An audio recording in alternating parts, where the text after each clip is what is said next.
Welcome to All Pro Football Data. My name is Jim Coburn, and today's episode we're talking about Ladd McConkey, wide receiver out of Georgia, in terms of his production profile.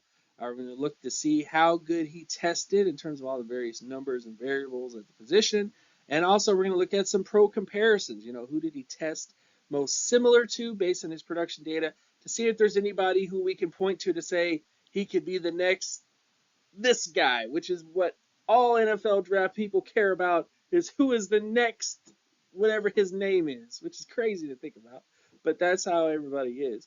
So let's look at his production profile. So look at his offensive market share data.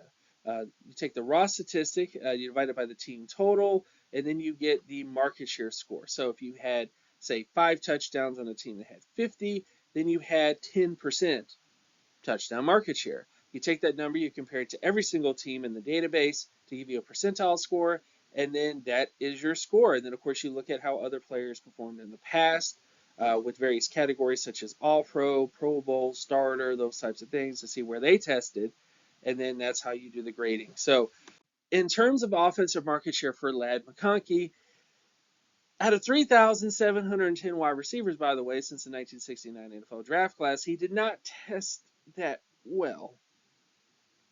30 percentile in terms of his receiving market share. He had a 40 percentile area in terms of his total offensive market share, and then 44 percentile in terms of touchdown market share. All those numbers are below average. And then when you look at his efficiency scores, so efficiency deals with things such as yards per reception and touchdown percentage. He did pretty well, especially in terms of his touchdown percentage. He tested like a guy that may not have put up a lot of yards, but when the ball was in his hands, he was very efficient with it. So that's the biggest thing you can say about him. And I know there's going to be a lot of people that are going to come after me on this channel, Georgia fans in particular, and go, you don't know what you're talking about. Ladd McConkey was one of the greatest wide receivers. It was so good, and he's such a great route runner, and he's just so amazing. And didn't you see him at the Senior Bowl and all that? I get it. Okay?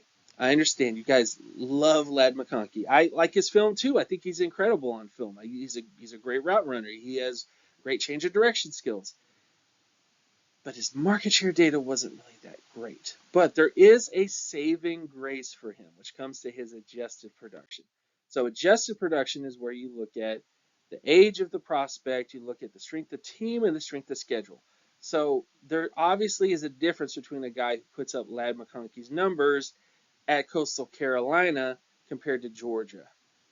Georgia, who of course is always consistent, at least the last couple of years, has been consistently, one of the best college football teams in the nation. So there definitely is a difference there. And when you look at the offensive market share production scores or adjusted production scores for Ladd McConkey, he did better.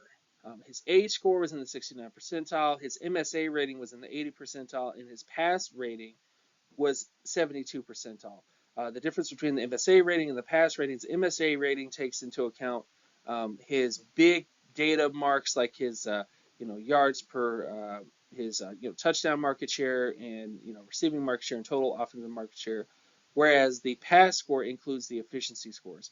So Ladd McConkey wasn't as efficient because don't forget he had an average yards per reception score. So he wasn't the most incredibly efficient prospect, which kind of lowered his pass score. But overall, these numbers aren't bad. He definitely hits the Pro Bowl threshold at the position.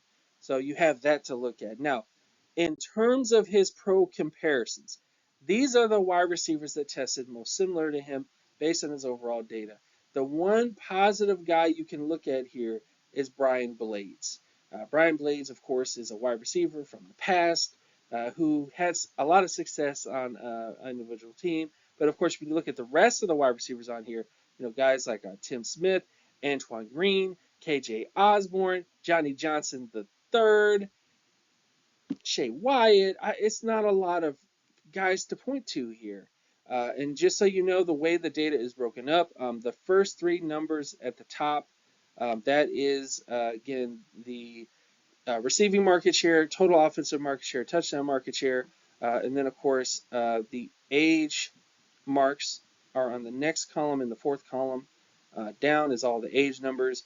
The MSA rating is the fifth column, and then the pass rating is in the sixth column.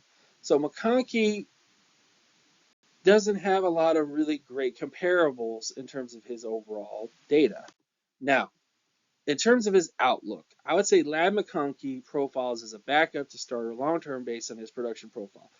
There are legitimate concerns to his lack of overall production, but there is still a chance he can rise above these production concerns and become a decent NFL wide receiver if everything we've seen on film is gravy. Because this is the thing about these metrics that you guys have to know. They're not perfect. They don't take into account every single metric. They don't take into account character, how fast they can pick up the playbook, the chemistry they develop with a quarterback. All these things you can't really put down on paper. So all you need to know is Ladd McConkey does have a risky profile as a prospect, but he still has a chance to become a decent wide receiver. There have been some success stories like Brian Blades, so maybe he might become the next Brian Blades. But that's the general feeling on Ladd McConkey as a prospect. I think this wide receiver class, as much as you might love the film, as much as you might like these individual things, I wouldn't feel comfortable taking him really high in the draft because I've seen him in day two, second round, high second round area. That's a little too high for him.